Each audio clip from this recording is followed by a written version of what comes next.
भक्ति बोल जैसे हमने बंद करे अमल बेटा बंद कर लेकिन आपने के नहीं माता पिता ने लारे टोणो करनो है क्योंकि आपने घणे घरे मतलब खूब में आपने लिए कमानो करनो कई एड़ा के कि माता टोणो करनो है तो या तो आप जीवित गंगा थाली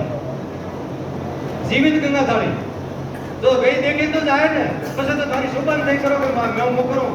हैं પછી તો તારી શોભા વાસ્તે નામ કમાવા વાસ્તે કે મારું નામ है आपरे माँ बाप देखी जाए आपरे आंखों थी आप खूब गंगा का पानी को बहुत बढ़िया मिठाइयाँ बनाओ सब में आवे जीवन ठाड़ थी एकदम बढ़िया ठीक है ना और के हंज नहीं आओ तो पहला तो सब पूरा महीनों के महीना बाजरी में हो बगीरा बाजरी में पसे है तो आप गंगा थाली करो आगे अंदर मट्टी 6 महीना ठीक है ना वो तो 6 महीने आदमी पहला करो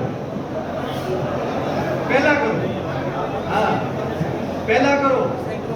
ठीक है ना हाँ ठीक है ना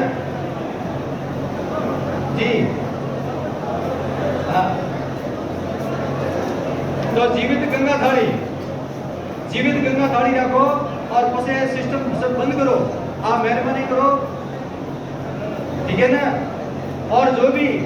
आप रे माँ बाप तारे टोन करो या समाज रे मोए जो भी आपकी इच्छा में खूब दीदा है भाई सुनो खूब देवारी छूटे तो आप मारो सबों ने निवेदन है और कोई समाज रे मोए कोई बंधु प्रश्न देना चाहे तो आपको हार्दिक स्वागत है कोई मुझे भूले हो या अरे या बंगा माई कोई पौधरण आवे और मने याद आए हुए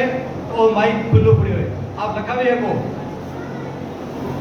जो भी